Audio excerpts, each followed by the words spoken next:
My name is Yanling Wang. I'm professor at the Norman Patron School of International Affairs, and my research focuses on empirical issues of international trade and foreign direct investment, that kind of stuff.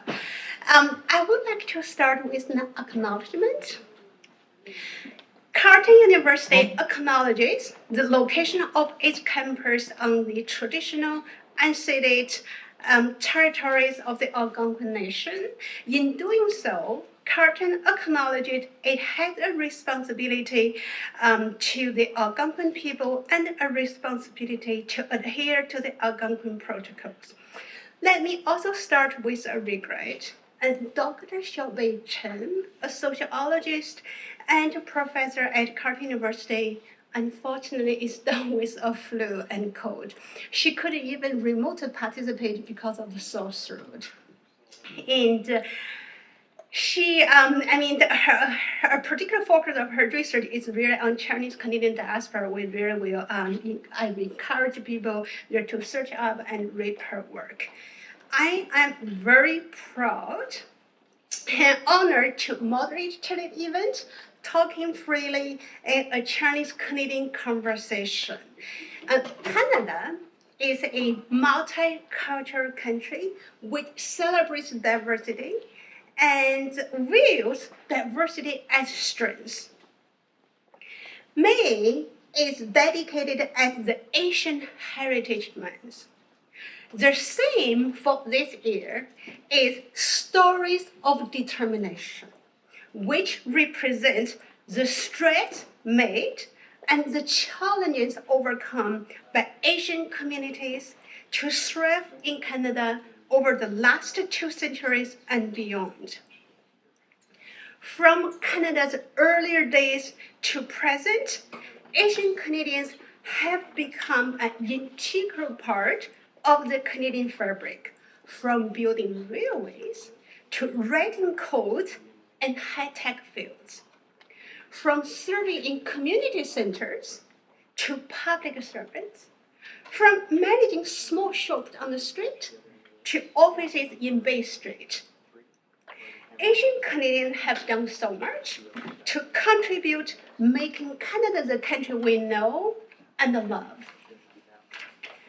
As it is clear of their contributions, throughout our history, the Asian Canadian community has had many hardships and setbacks. For Chinese Canadians in particular, year 2023 marks the 100th anniversary of the Chinese Exclusion Act, which was finally repealed in 1947 after 24 years.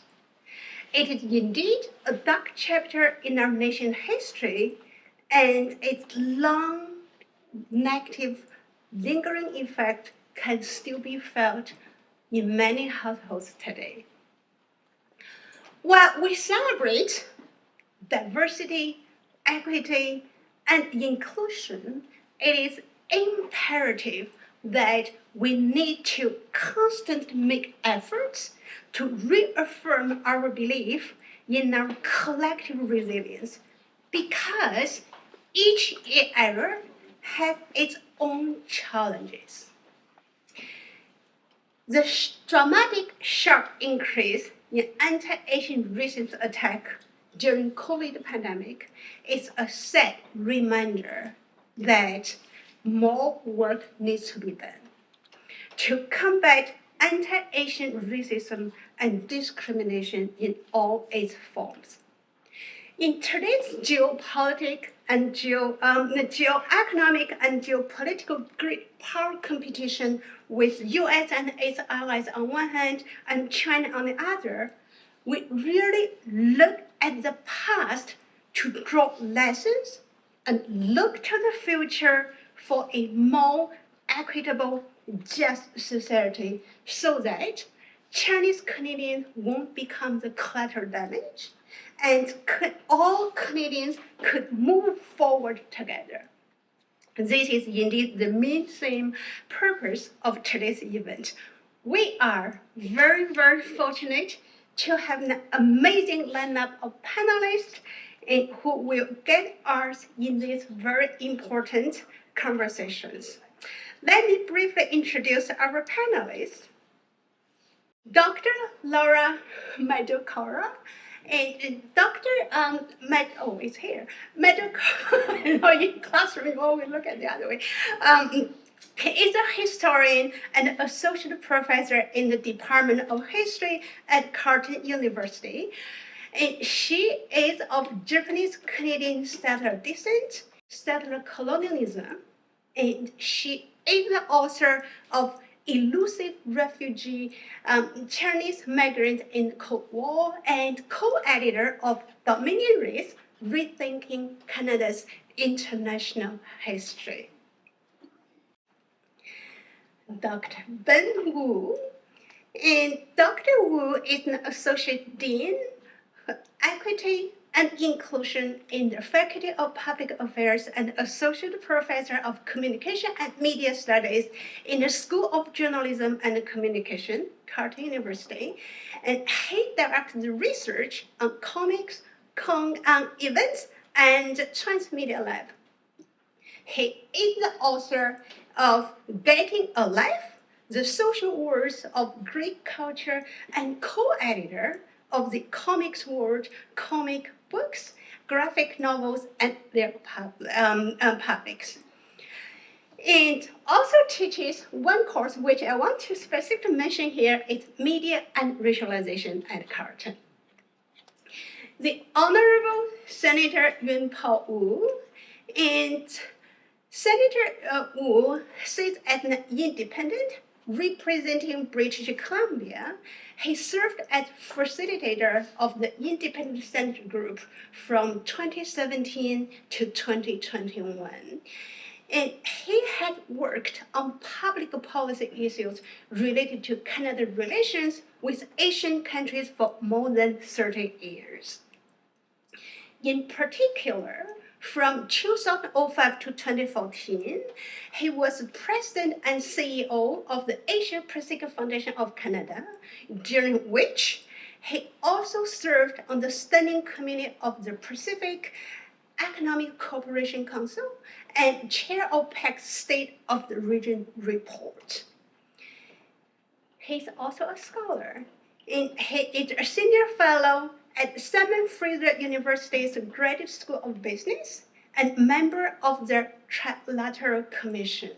In the Senate, Senator Wu is a joint chair of the Standing Joint Committee of the following standing for the security of regulations and a member of the following Senate standing committees: Foreign Affairs, International Trade, Banking, Trade and Commerce, and Rules, Procedures, and Rights of Parliament. Very impressive lineup of our speakers. And now, for today's event, we will have two segments. The first part is I will invite each panelist to the stage to give the uninterrupted talk. When that is done, then we're going to have a little conversation over here. When that conversation starts, I will invite the public to engage. If you have a question, and there are two stands, and you could stand, line up on, at one of them when we start the question and answer period. Now, please welcome Dr. Laura Madokara to the stage.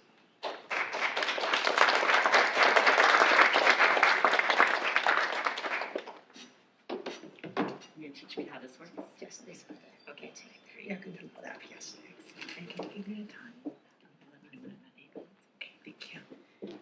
Good evening, good afternoon, everyone. I'm not sure quite where we are in the time of day. It's such a pleasure to be here with you all. Thank you to Yanling for the invitation to participate and also for the territorial acknowledgement. As Yanling mentioned, I'm a fourth generation Japanese Canadian settler.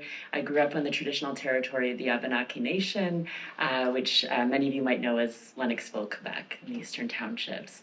And I'll start, I have some very informal comments for you today, and And I wanted to start by sharing with you the exchange that I had when I received the lovely invitation to participate, because I saw the title, Talking Freely, a Chinese-Canadian Conversation, and I immediately said to Yangling, oh, that's not for me, I'm not Chinese-Canadian. And it was a really interesting exchange. I hope you don't mind that I'm sharing all this, but we had a very interesting exchange because, of course, Yangling reminded me that I've actually done a lot of research on the history of Chinese migration, particularly refugees in the Cold War.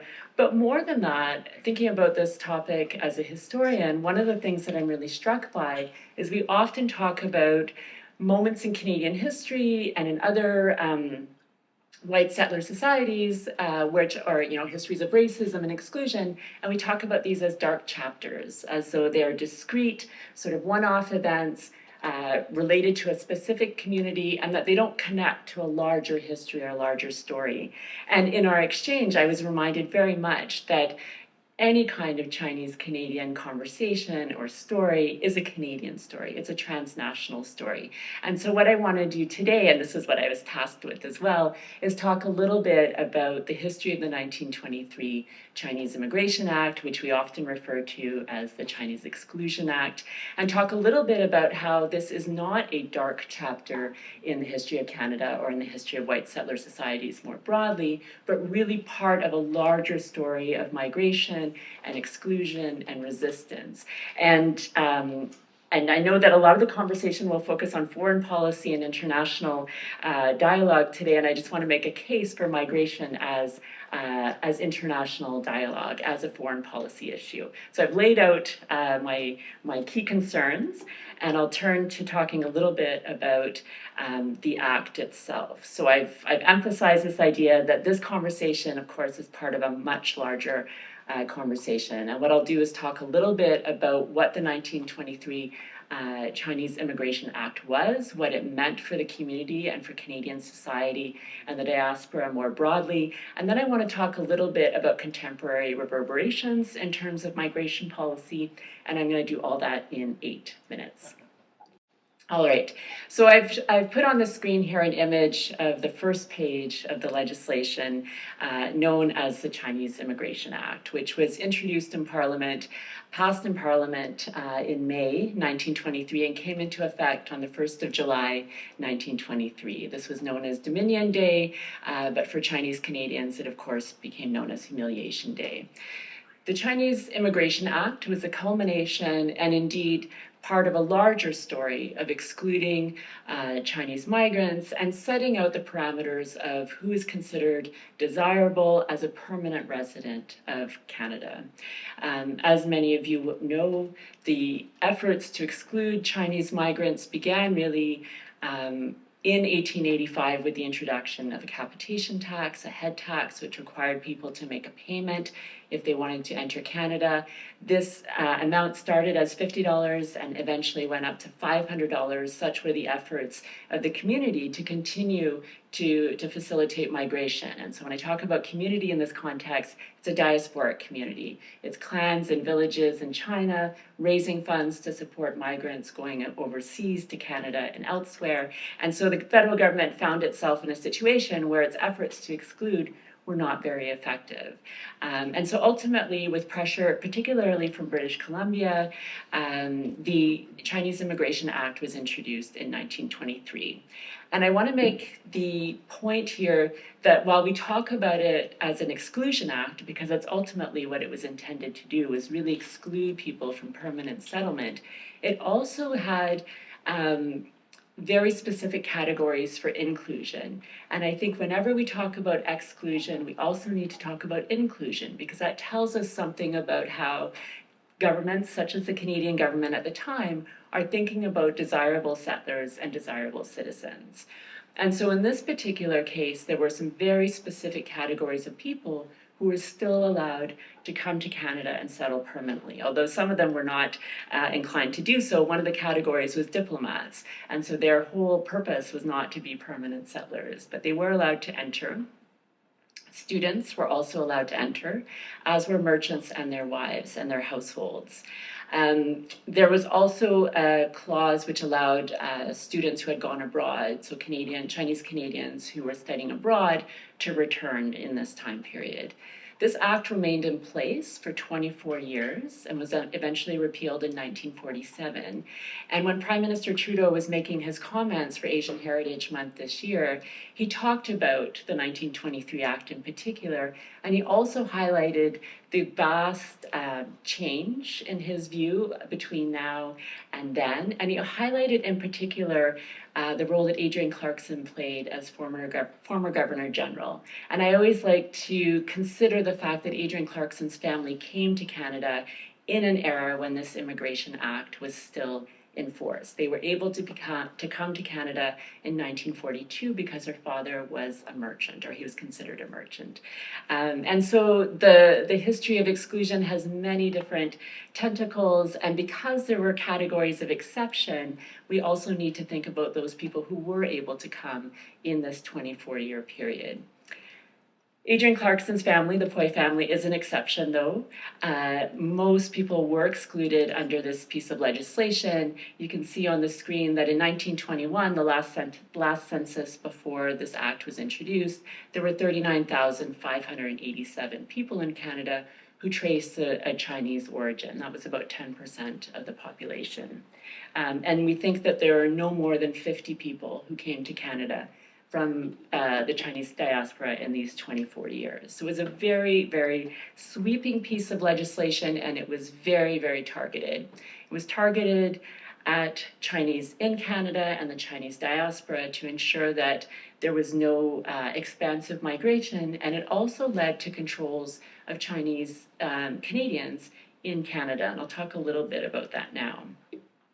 I won't make you read all the legislation, but I do want to emphasize just how vast this piece of legislation was, not only in terms of the determination to exclude, but the power that it gave the state to do so. So in my very sophisticated, Ben will be horrified because I'm sure he does all kinds of high-tech things, but I just took a little marker and highlighted this particular clause under the prohibited classes, which said that visa officers could, for anyone over the age of 15, introduce a language test and ensure that they could settle in Canada. This was entirely discretionary. So this was beyond the categories of exclusion already established in the law. And it's very reminiscent of the 1901 literacy test in Australia, which also was designed to exclude Chinese migrants. So we see here a piece of legislation that has a very Canadian intent, but is informed by a larger transnational context, and is broad in terms of its target, in terms of how it was administered, and then, as I say, in terms of how it affected the Chinese in Canada. Where we see the effects of people in Canada already, not only the obvious impact in terms of not being able to sponsor relatives or see their communities grow, but under the Chinese Immigration Act, this 1923 piece of legislation, Chinese Canadians, so either people who were born in Canada or who were naturalized, were required to carry this documentation called the CI-45 certificate. So there's an image of it here on the screen. What the certificate required people to do was prove that they had the right to be in Canada. And this follows on a series of head tax certificates. In some ways, the Chinese community is one of the more documented communities in Canada in terms of the history of control. So what you see on the screen here are this series of certificates that showed payment of head tax beginning in 1885 up to 1923. So the certificate that was introduced in 1923 was in addition to these existing certificates. And what the certificates did for the head tax was show the amount that was paid, where people were coming from, various identifying characteristics, particularly for the middle one. And that was the way that immigration officers tried to control movement, tried to make sure that whoever was carrying the certificate was in fact who they said they were. So there was tremendous suspicion built into immigration controls beginning in 1885 with the head tax, and it continues in 1923 and in some ways expands because the certificates are not for people arriving in Canada. They're for people who are already here. So I'll just go back for a moment and show you. So people had to attach a photograph. They had to indicate their name, their place of residence, and this was all a form of sort of identification to show that they had the right to be here. One of the things that I think is really important as we talk about the larger histories of this period is that when it comes to remembering this history, preserving it and making it accessible not only to the Chinese community in Canada and the diaspora, but Canadians more broadly, so much of that work is happening by community members themselves. So I'll show you at the end, I have a link to the work that Catherine Clement has been doing in particular to preserve these certificates. And if anyone has a CI 45 certificate in their family's letterboxes, she is actively trying to collect them and create an open archive at the University of British Columbia. But I'll say more about community work in a moment. So the reason the Chinese Immigration Act is important in terms of the language, so going back to the theme today, talking freely, I'm going to say a few things about language. We don't want to call it the Exclusion Act alone because it affected people who were here in Canada. I'm not sure that referring to Chinese Immigration Act entirely captures its scope either, but it's really important to think about this 24-year period of exclusion as a period in which people in Canada, the Chinese in Canada didn't disappear, but they were made to live under this regime where they had to carry identity documents, and the community was cast, in many ways with this veil of suspicion. So we need to think about the legacies of that, what that means to be a targeted community, to be subject to controls that other Canadians were not. All right, I suspect I'm running out of time, am I? Okay, I'll talk very quickly about contemporary reverberations. And here I want to try and draw the story out a little bit from thinking about the very severe and damaging impact on the Chinese community in Canada, really thinking about how damaging this law was in terms of community formation, right? This was not a community that was able to grow here. And that has long-term consequences. People will talk about family separation.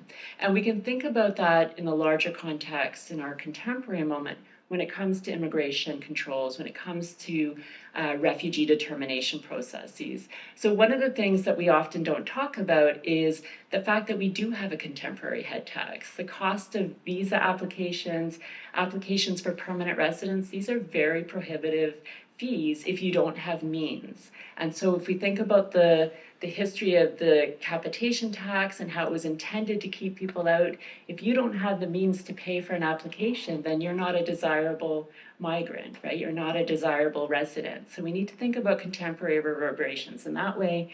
We also need to think about family separation. One of the impacts of the Chinese Immigration Act was, as I said, it separated families. People got stuck in China, weren't able to come to Canada. If people left, they weren't necessarily able to come back. And we know this happens. Oh, I did have a slide for you on our permanent residence fees have increased. We know that family separation happens on a regular basis. This is one example that I pulled from the CBC related to an individual from Jordan, but there are so many stories about families from Afghanistan being separated. It is unfortunate how often we see in the news these stories of family separation. The fact that this is not something that we necessarily focus on as a priority, we might think about this as a longer legacy of disregard for family separation historically. It's a bit of a stretch. I wouldn't necessarily encourage my students to do this, but think about how these stories do connect more broadly. And the last point I wanted to make, and I alluded to this earlier, is the fact that so much of the work that happens around commemoration, around making this history known and accessible is undertaken by members of various communities. So whether it's Black Canadians, Indigenous Canadians, there is so much work that happens by community members. And I think this is really important to acknowledge and to celebrate. So this is an image from Catherine Clement's exhibit, which will open in July. I think it actually opens the 1st of July, called The Paper Trail, and it's about the 1923 Chinese, she calls it the Exclusion Act here. You can see there's a robust conversation happening around language. But this is work that has been undertaken by the community to acquire documents, to preserve them, and to make them accessible.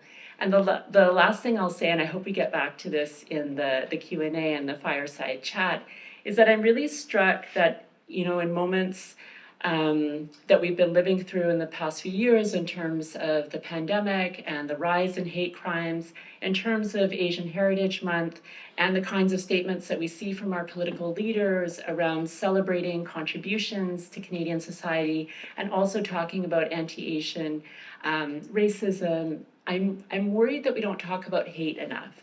I'm worried that we use the language of anti-Asian too often so that it becomes part of our discourse. And I would like us to talk more about who is doing the hating, who are the racists, basically. And I think this is an important part of any dialogue. And of course, because I know we're going to get into the international context, I do think that how we talk about things here informs how we understand events overseas, our relationships with diasporic communities, with foreign states. And so I look forward to getting into some of these issues with all of you this afternoon. So thank you very much, and I will turn it over to Ben.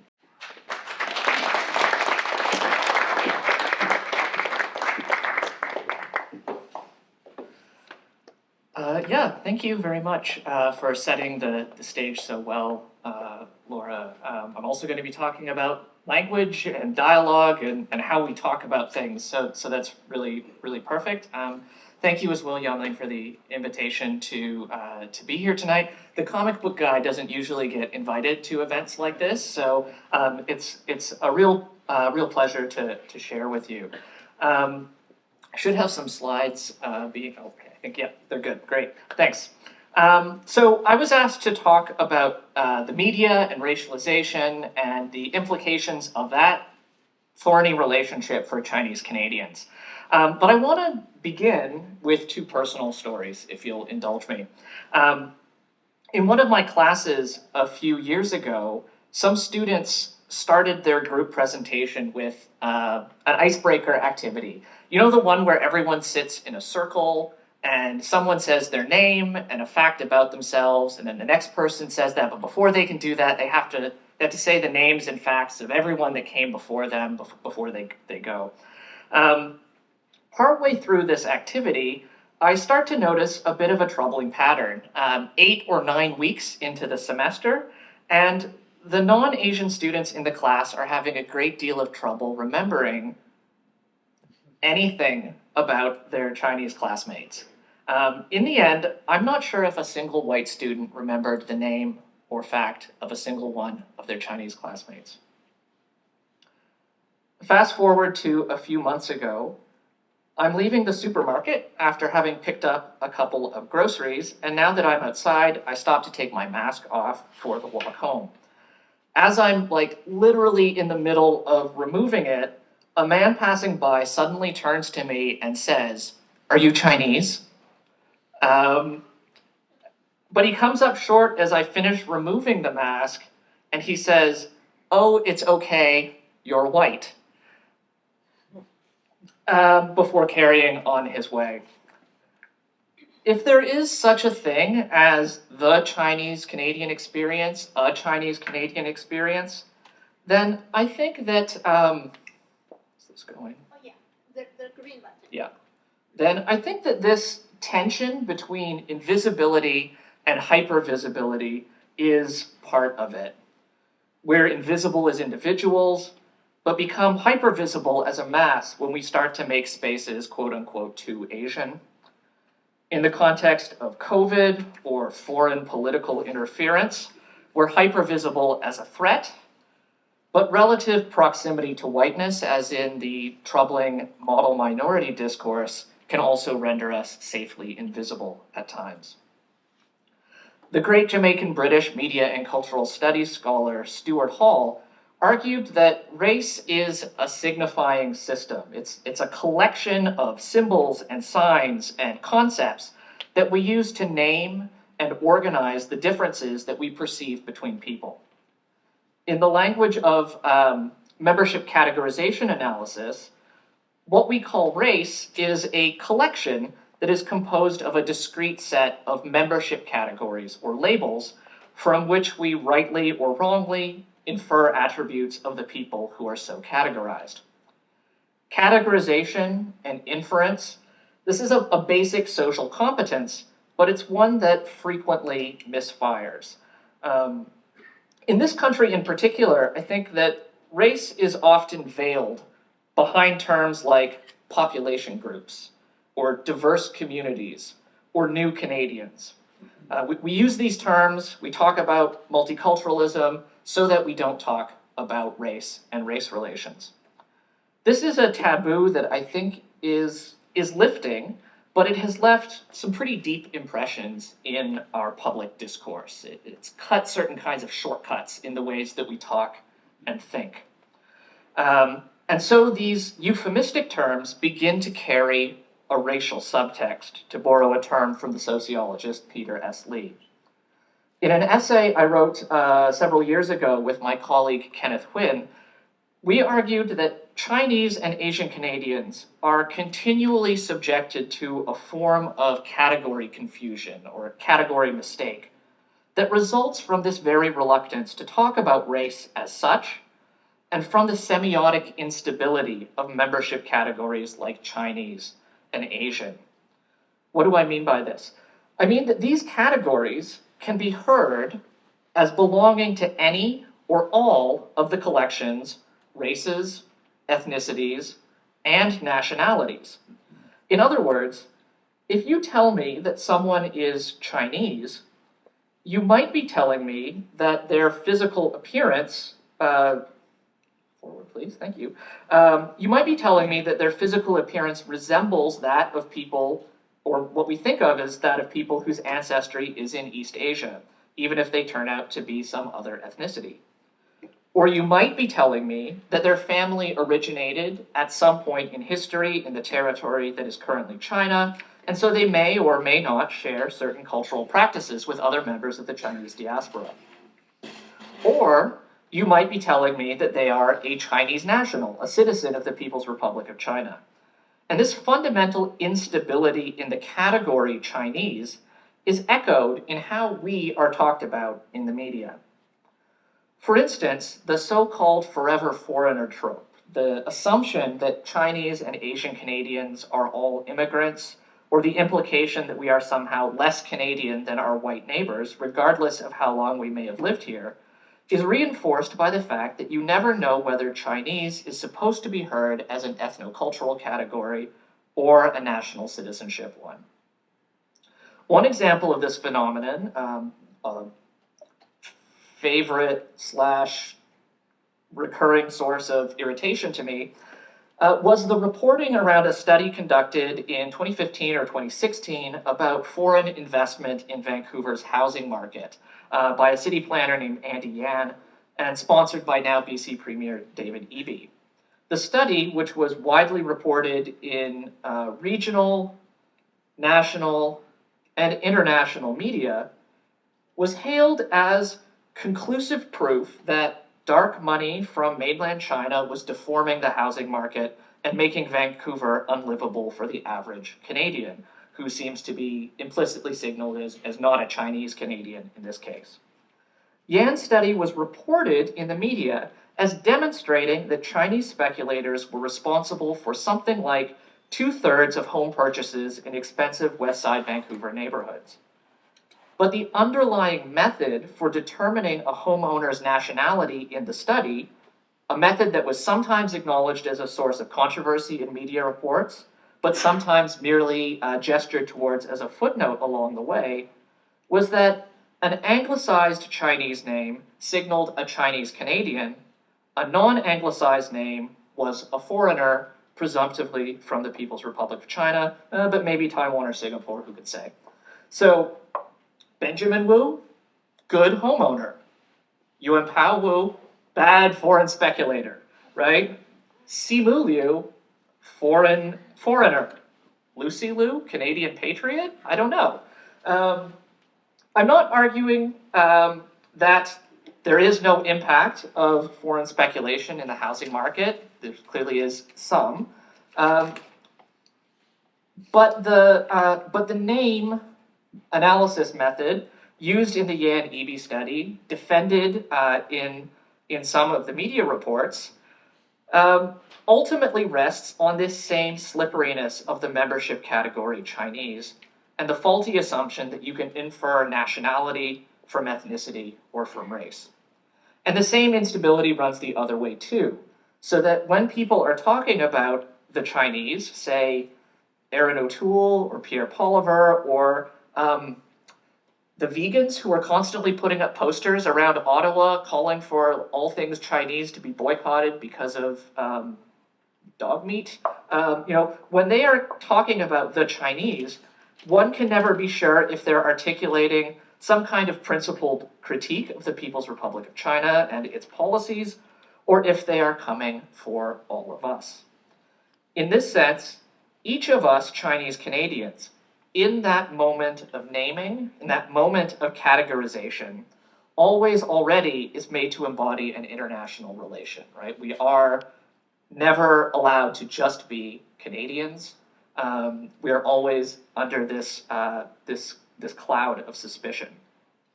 So I was also asked to provide some advice for audiences. So as audience members, how should we react to these kinds of media messages?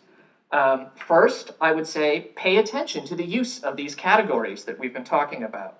When a headline or a soundbite is ambiguous in its reference, ask yourself how its meaning might change if you heard those categories differently, right? In the same way that a headline talking about Ottawa doing something, its meaning changes if you hear Ottawa as the federal government versus if you hear Ottawa as the city that we live in, right? So pay attention to the use of categories. Two, I would say look to alternative media.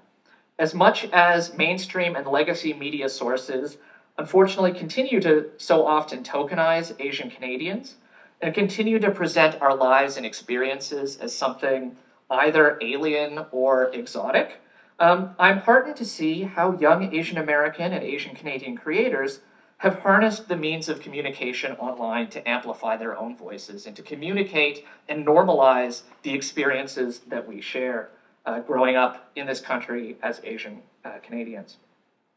And three, I think really importantly, to build solidarity with other Asian communities and other people of color. When you see the media portray other communities in ways that would make you skeptical or angry if it were about Chinese people, be skeptical and get angry anytime, right? So I think that's probably my time. Thank you very much, and I'll ask Senator Wu to come to the podium, please.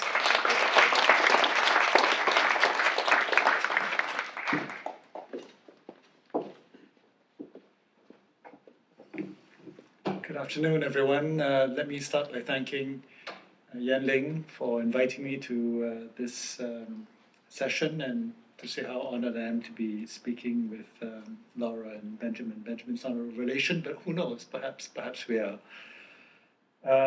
What I'd like to do is to say a little bit more about the Chinese Immigration Act of 1923, and particularly the role that Parliament, but more specifically the Senate of Canada, played in making possible that odious legislation. Talk a bit about what we're trying to do to correct the record, if you will, and to provide some measure of cleansing for this horrible legislation that we put in place 100 years ago. Then I'd like to talk about what I see are some modern forms of exclusion, really somewhat along the lines of Dr. Marakoro. You've already heard that the Exclusion Act came into force on the 30th of June 1923, so we are very much in the 100th anniversary. What you probably don't know as well is that this was an act that was heartily supported by virtually all parliamentarians, and given much encouragement from both senators and members of parliament, but particularly parliamentarians from British Columbia. And I felt this great burden, if you will, as somebody who is, in fact, who is in the lineage, if I can put it that way, of senators representing British Columbia, to have to deal with the fact that it was my predecessors who most actively campaigned for and advocated the Chinese Immigration Act of 1923. And just to give you a sample of the odious things that were said in the Senate of Canada, these are my predecessors. Once again, let me quote from one who said, "If you are going to open the door and allow wives to come in, you might as well give British Columbia to the Chinese. We have enough Orientals in our province now. When I say that there are 2,000 business licenses taken out in the city of Vancouver alone by Orientals, you will realize that. The Chinese have gone into every business that you can name, and I think there are even one or two lawyers." Can you believe it? And this from another one of my BC Senate predecessors. Quote, "Out of a population of less than 500,000, we have 30,000 Chinese. They are of no use to us. We will never assimilate them. We will never make Canadians out of them. You might far better introduce men more nearly akin to the race to which we belong. The mind of the Chinaman is absolutely different from the mind of the ordinary white mind. You cannot in any possible way find out just how the Chinese mind works. It is very true that in a way the Chinese are good citizens. They make good domestic servants and faithful workers, but they will never help us to build up a Canada of which we will be proud." Now, these are horrible things to have been said, and they're particularly horrible given that they are my predecessors as BC senators.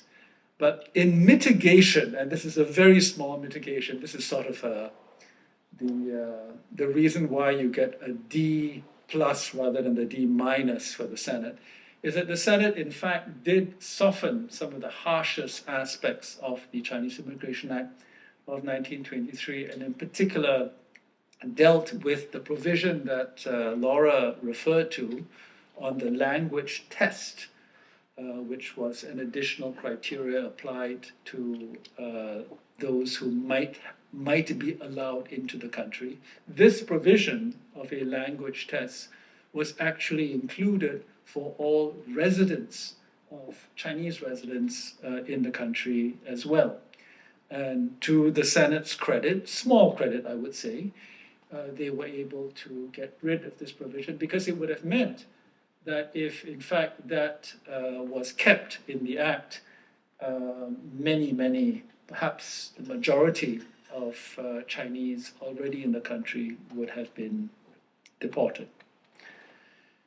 The other aspect of the Exclusion Act that is not as widely recognized, Laura touched on it, but I'd like to draw it out a little bit further, is the requirement to register if you were already in the country. To that extent, I think we can call the Chinese Immigration of 1923 not just the Chinese Exclusion Act, which of course it had a very clear intent to exclude, but also the Chinese Registration Act. In fact, in some ways, the most tangible impact on Chinese already in the country was the impact of registration. Exclusion, of course, was a problem because they had relatives, they wanted to bring in wives and children and so on, and they were not able to do that. But in some senses, I think we're a little blasé about the Chinese Exclusion Act because we think of it as a kind of victimless crime. Like, we don't really know who was excluded, so we don't feel as uptight about it, if you know what I mean. I mean, you can identify the wives and the relatives of those who were here, but hypothetically speaking, there are many others who were excluded, whose names we will never know because they never had a chance to try to come to the country. But the hard edge of the Exclusion Act for the people who were in the country was the requirement to register within 1 year of the Act coming into force on threat of fines, jail, and or deportation.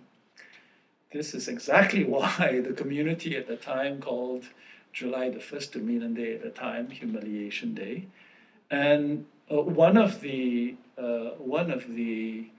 great treasures that Catherine Clement and her colleagues at the Chinese Canadian Museum of Vancouver have uncovered in the preparation for the exhibition that will open in Vancouver on July the 1st is a song that was written soon after the Exclusion Act came into force. We don't know the full story of the song, but we understand there was a competition that was launched by community leaders looking for entries in the form of a song to protest the act and to use as a kind of a rally cry. And it's in Toisan, so I'm not going to say it to you in Toisan, but I'll give you my rough English translation. The 1st of July is just ahead. Our hearts are filled with mortal dread because of a law that ignites a fire that will sever compatriots caught in its ire. It goes on.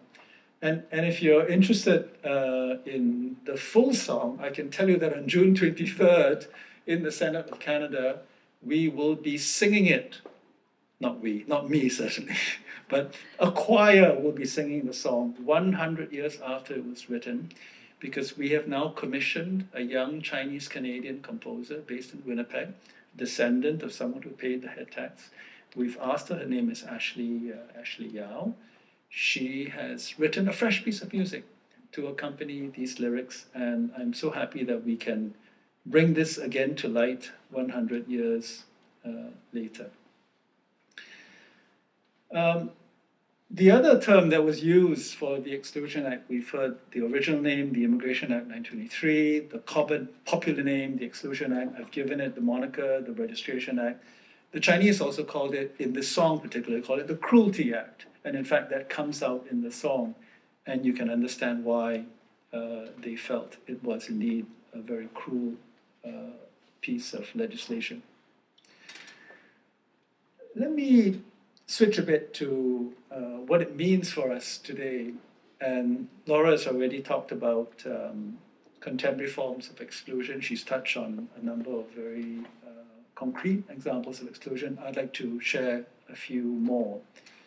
The great danger, of course, is that we brush aside this 100-year piece of history and go on the assumption that it cannot happen again. It's true that an act like that I cannot imagine happening again. But to say that is to then neglect the possibility of modern forms of exclusion that are just as insidious and perhaps in some ways worse because we did that 100 years ago and should know better. And let me just talk about 3 types of exclusion that come to mind, and you may have other examples in your head. The first, of course, is just old-fashioned, racism. I don't think there are that many out-and-out racists in society today who will just look at you in your face and say, "I don't like you because of the way you look." But they still do exist, and of course, we saw a flowering is the wrong word, but an explosion of those kinds of sentiments in the last few years, and the general increase in anti-Asian hate. The curious thing about anti-Asian racism and anti-Asian hate, which most of us agree sort of sprouted only a few years ago, is where did it come from? When we talk about anti-Asian hate, just what everybody agrees that it is a thing. It's risen in the last few years. But very few people are willing to talk about why it's happened, where it's come from. It's almost like it fell from the sky. Of course, that something doesn't fall from the sky. Something precipitated it. whether it's our federal government or provincial governments or universities or even anti-racist groups somehow are afraid to talk about the reason why there has been a spike in anti-Asian hate. And the reason is anti-China sentiment. It's very simple. Now, I'm not saying that it's racist to be critical of the People's Republic of China. Don't get me wrong. It is not racist to be critical of the People's Republic of China. But there's no question in my mind that widespread anti-China sentiment has torqued and has emboldened out-and-out racists to act out their racism. But even worse, it has provided cover for even non-classic racists, if I can put it that way, to essentially put the burden of proof on essentially people from the PRC to demonstrate that they are good Canadians, to basically be suspicious of people from the PRC because of anti-China sentiment. And even well-meaning individuals who are not racist will now think about ways in which they should be more suspicious of Chinese people in general, but people from the PRC in particular. And that is a big problem that we have to address if we are serious about dealing with the problem of anti-Asian racism. Simply to say that yes, it exists and we should educate people does not get at the problem because you're not identifying the root cause. That's the first type of modern exclusion that I believe we are witnessing today. The second type of modern exclusion is kind of a more traditional stereotyping of Chinese Canadians. And the fault here, if you will, rests partly with the Chinese community and other Asians who fall in that category, because there's a tendency among many Chinese families to pigeonhole themselves into certain professions or certain ways of behaving maybe because of cultural preferences, because of conservatism, family values, because of the very common saying in Chinese families, many of you will have heard this, you are guests in this country. You've been here for 3 generations. You are guests in this country. So don't rock the boat. Don't do anything to offend the mainstream community. Now, we put that on ourselves. We put that on our children sometimes, and we should stop doing that. But some of the stereotyping also comes from external sources. And it's a moral minority myth or stereotype. It is the sense that, well, yes, just like the quote I read about the British Columbia senator, the Chinese are good at some things, housekeepers, or they're good workers. Well, today they're also good doctors, right? They're good engineers, they're great mathematicians. Not me, but others are. But, are we going to consider them for the leadership of university? No. Are we going to consider them for the boards of public companies? Or the leadership of hospitals? Or the courts? Or other major establishment institutions? No, they're not really that good at those kinds of things. And so we can leave them aside. And if you don't believe me, just look at the statistics. A 2019 study has found that Chinese Canadians make up, I think it's 11% of the population of Ontario.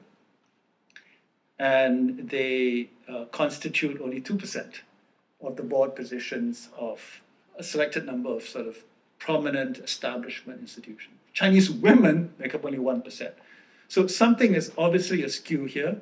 I cannot tell you exactly how much of it is self-selection and stereotypes that we put on ourselves, Chinese people put on themselves, and how much is society putting stereotypes on them.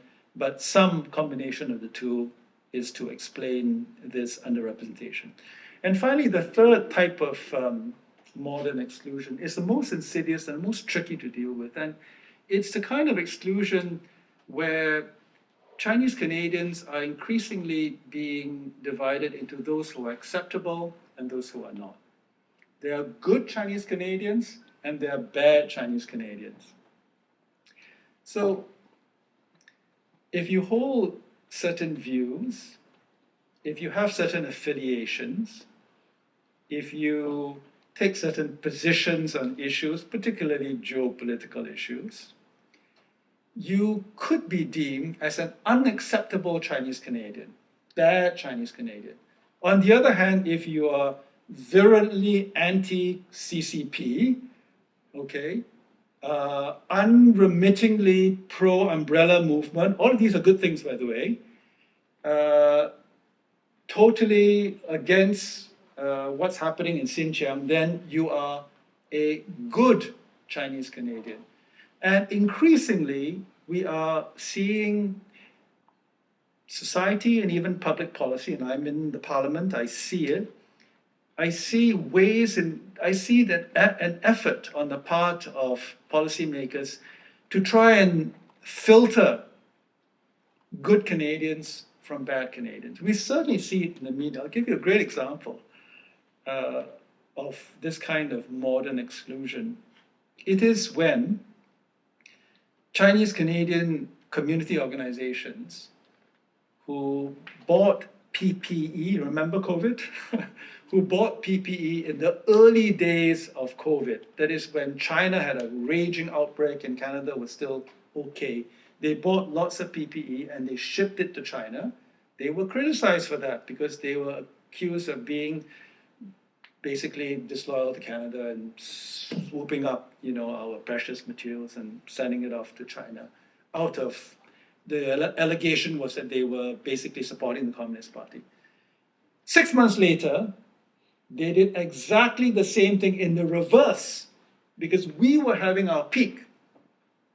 What were they doing? Going to China and getting donations of PPE from Chinese hospitals and suppliers and bringing them over here en masse. And what was the criticism? They were agents of the CCP again. So how do you deal with a situation? This is the kind of modern exclusion where basically it is your affiliation and your actions that are judged because of your affiliations or because of your views. It's also another example of modern exclusion is when people in leadership in this country disagree with the views that you might hold, particularly again on geopolitical issues. And I've been in the trenches on this one. And it's fine to disagree on views. In fact, that's what makes a robust democracy. And I hope we'll have some disagreement when we come up to the podium for the armchair discussion. But when a former chief of staff or a prime minister says to me that I am an immigrant, and if I don't like the way things are done here, I should go back to where I came from, that is modern exclusion. And I'm a senator, for goodness sakes. If he can do that to me, imagine what he can do to others. So, my friends, sorry for going a bit of a rant, and I'm probably out of time already. I'd love to talk a bit more about other expressions of modern exclusion, but why don't I save that for the armchair discussion? Thank you very much.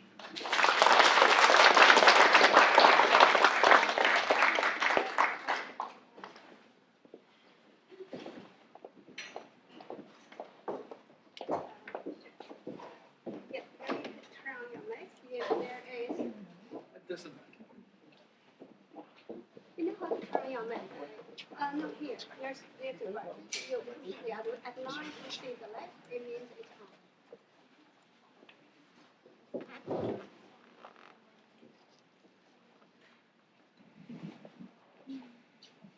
Okay, thank you so much to each one for the excellent talk. And I will take the advantage of being the moderator. I would like to ask you everyone a question. But I want to spend a few minutes here to make it clear to our audience the background and why I asked the question, and then we will see the response from each of our panelists.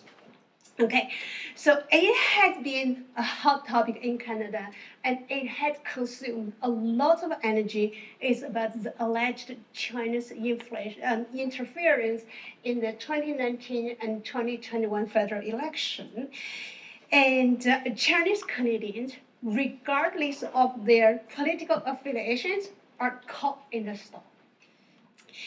And in terms of foreign interference, I think it is clear to everyone that Canadians agree that we must fight it in any form or shape, because I personally believe very strongly in this, as each country should be able to choose their own government by their own people, free of foreign interference.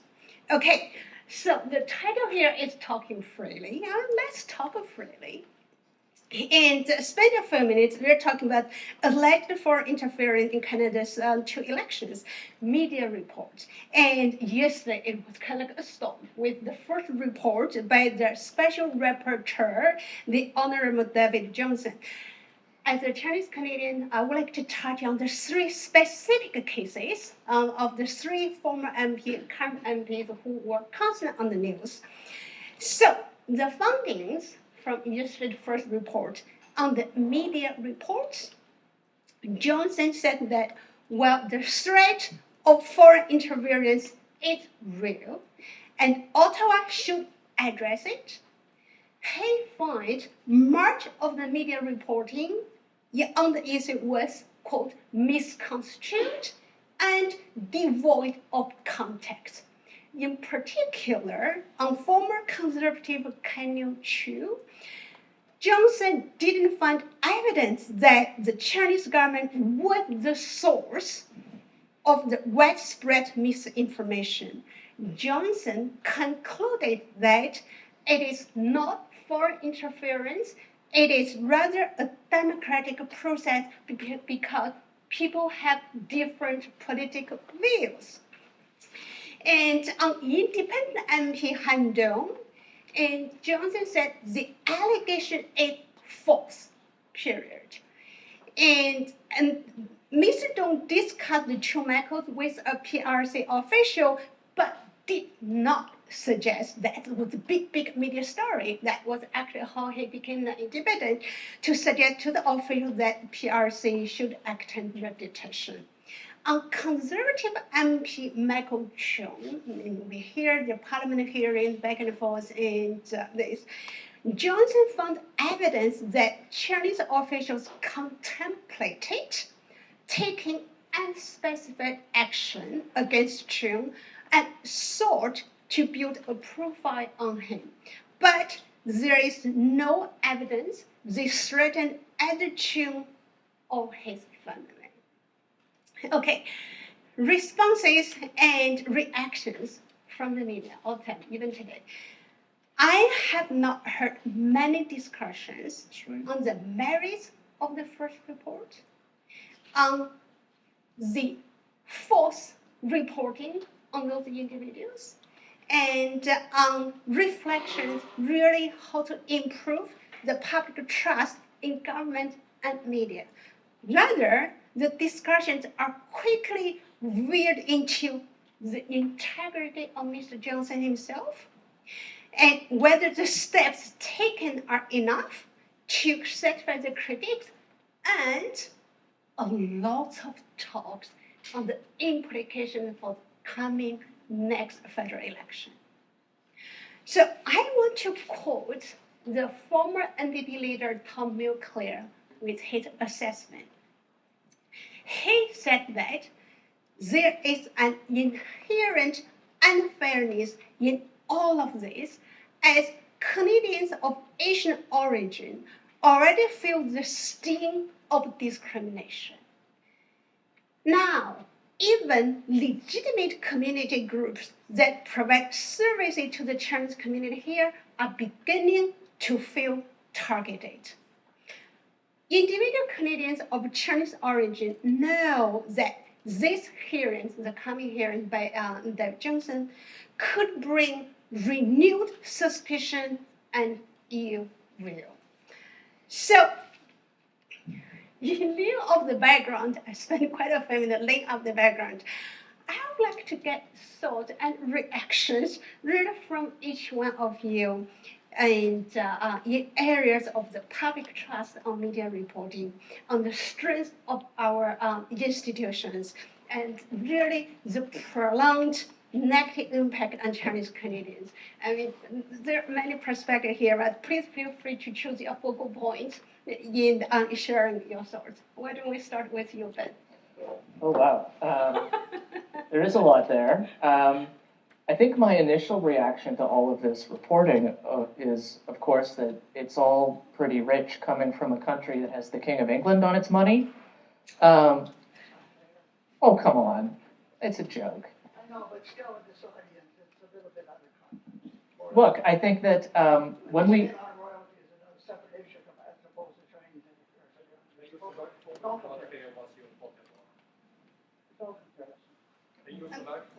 Yeah, please let him finish, then we'll do the question and answer period. Yeah, Look, I think that when we talk about foreign interference, we have to recognize that, like, states across the world try to to interfere, to influence other countries. I think we could talk about our role in the role of the Canadian state in many countries around the world. But that, of course, we want to ensure that Canadians feel like they can trust the integrity of our elections. And, I was hoping that the report from the former Governor General would lead to some direct responses that would help towards this. But I agree that it does seem to be being sucked into a bit of a media circus around his integrity. And yeah, that ultimately I think that,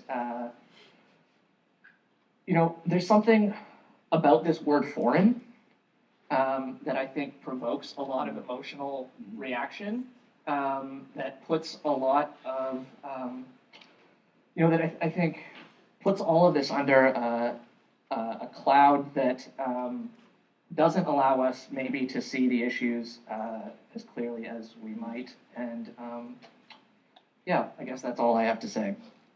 Thank you so much, Ben. Senator?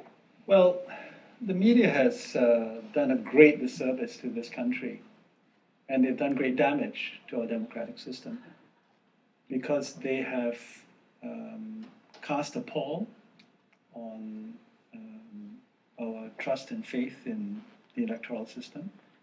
They have slandered individuals through innuendo, and even after David Johnston's clear statement about the falsity of these reports, they have said nothing. They've damaged the lives of individuals. Did you see Han Dong's speech in Parliament? Oh, it was so hard to watch. Well, he's going to sue. He's already filed a suit against that. I'm not a lawyer, but after David Johnston's unequivocal statement, there's nothing to this allegation, I don't see how he can fail to lose, but that's a separate issue. But my point is that it's not just a question of erroneous reporting that we can just brush aside and move on to the next issue. They have damaged the integrity of our democratic system. And they're not going to call themselves out. And I tell you what is most insidious about this. The narrative is not just that a couple of individuals are alleged to have been in cahoots with the Chinese government or part of an espionage network or somehow behaving badly. It's not just that. The deeper message that the media is sending is that the people who voted for these MPs got it wrong, which means either they are dupes or they are stooges. It is a kind of voter suppression. That's what it amounts to. It's saying to the people in Richmond, okay, you mentioned the Richmond case, and I can speak for hours about that because I've studied the issue. It's saying to the people in Richmond, if you voted for the other guy who won, not Mr. Chu, you were manipulated by the Chinese government, you don't have the brains to think for yourself, or maybe in fact you are kind of in cahoots with the Chinese government and basically you're trying to undermine the Canadian system. What does it say to the Richmond voters? And here's the thing, in the next election, what are they going to do? if there is a candidate who takes a view that is not popular, let's just put it that way, okay? Are voters going to feel like they can vote freely and in a safe way for this candidate without somebody in the media or somewhere else saying, oh, I think those guys were manipulated because there was this information? I don't want to go on too long, but I want to quickly address the Kenny Chiu issue.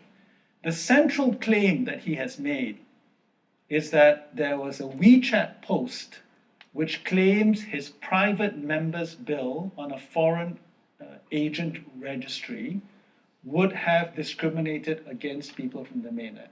He said that was not true, it would not have discriminated, and that the only way in which this information could be out there is because of Chinese interference. So David Johnston has already set aside the question of whether it was Chinese government interference. But David Johnston didn't go into the question of whether the criticism was actually accurate. I don't have the time to tell you why it was accurate. Read my article in Policy Options. But Kenny Chiu's bill would have required any individual with connections to the mainland who wanted to meet with a public official like me to have to register. That's the basic truth of his bill. So the criticism, the fear that the Chinese community felt, mainlanders felt, that if this bill became law, they might have to register, that was real, that was not made up. And yet everybody is bought into this idea, number one, that the information is false, and number two, the Chinese government did it. Sorry, I just want to say, well, the report from yesterday made it very clear that that WeChat message is not for interference, and it is indeed a democratic process because people do have different views. And it's also accurate. I mean, he won't go that far. Yeah. Yes, Laura. I will just say very quickly that it strikes me one of the issues is that people don't just consume Canadian media, right? And so the concern about foreign interference, because I do share that concern about the language of foreign, is one that is being fed at multiple levels and multiple spaces. So part of the challenge of this conversation is that, hi everyone over there, it's not, we can't just keep it contained to the Canadian context, right? There's a much larger story happening here.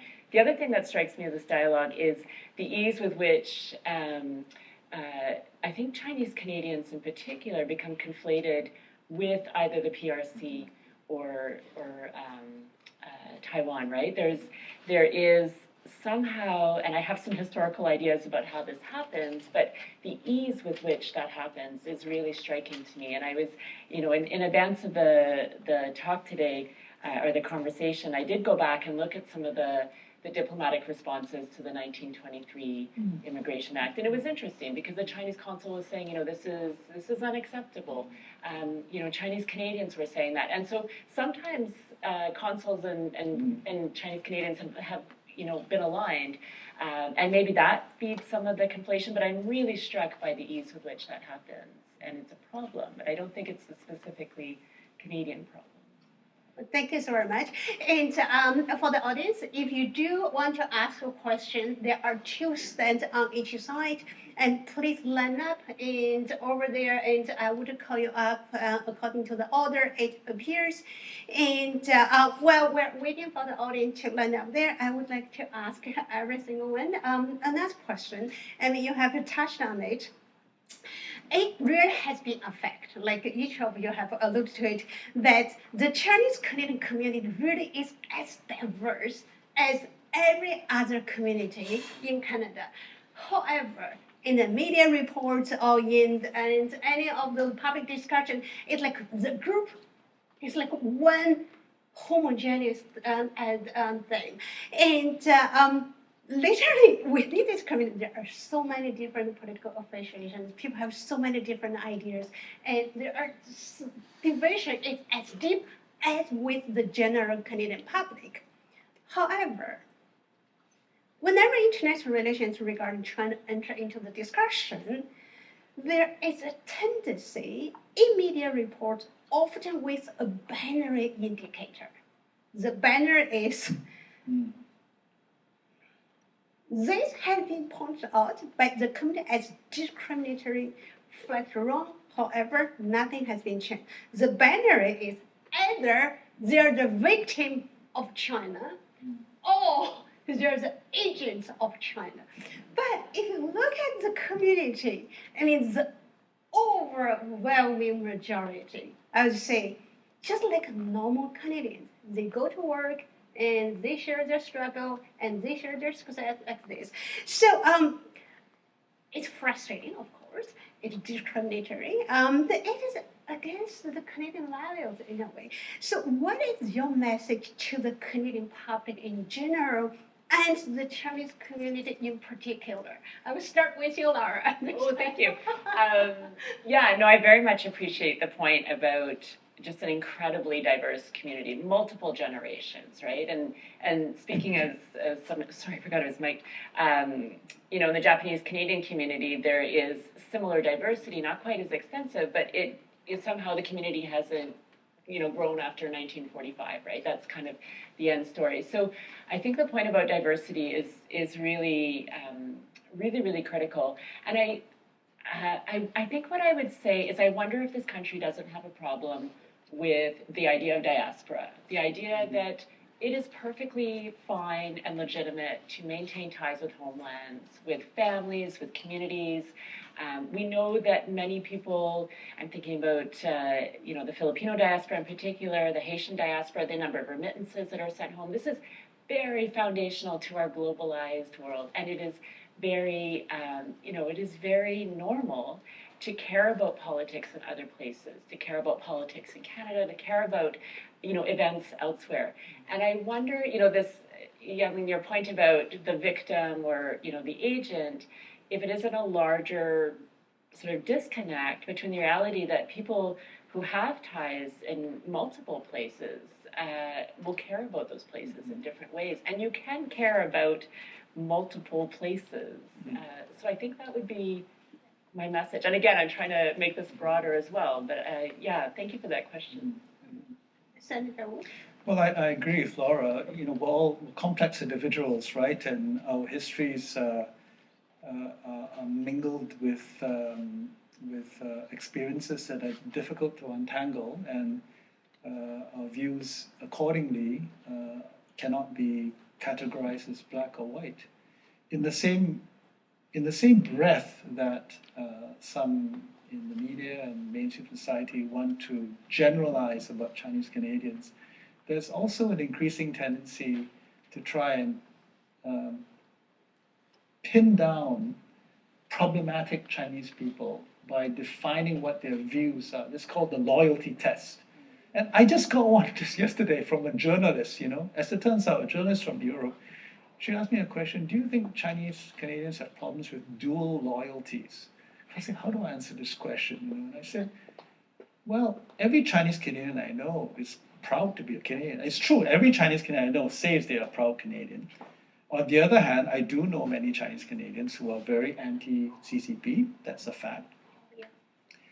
But on any given issue, the Chinese Canadians I talk to have complex views. So I'll give you an example. I think one of your colleagues was asked to testify to the House Committee on China issues.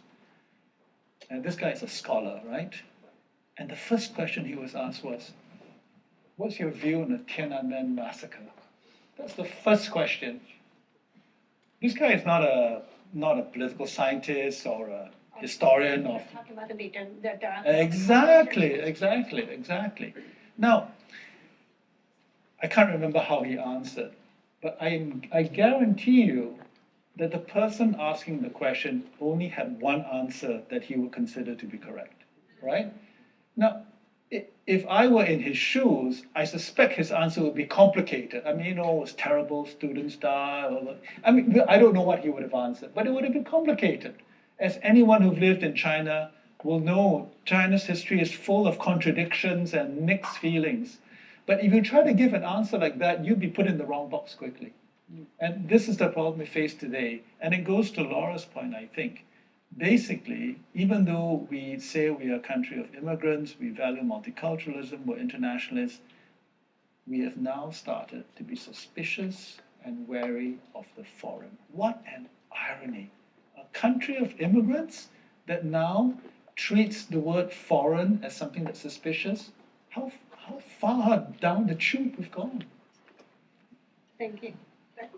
Yeah, I mean, I think the tremendous diversity of the Chinese Canadian community on display on this stage, right? A Chinese Canadian man named Wu with roots in northern Malaysia, a Chinese Canadian man with the surname Wu with roots in southern Malaysia.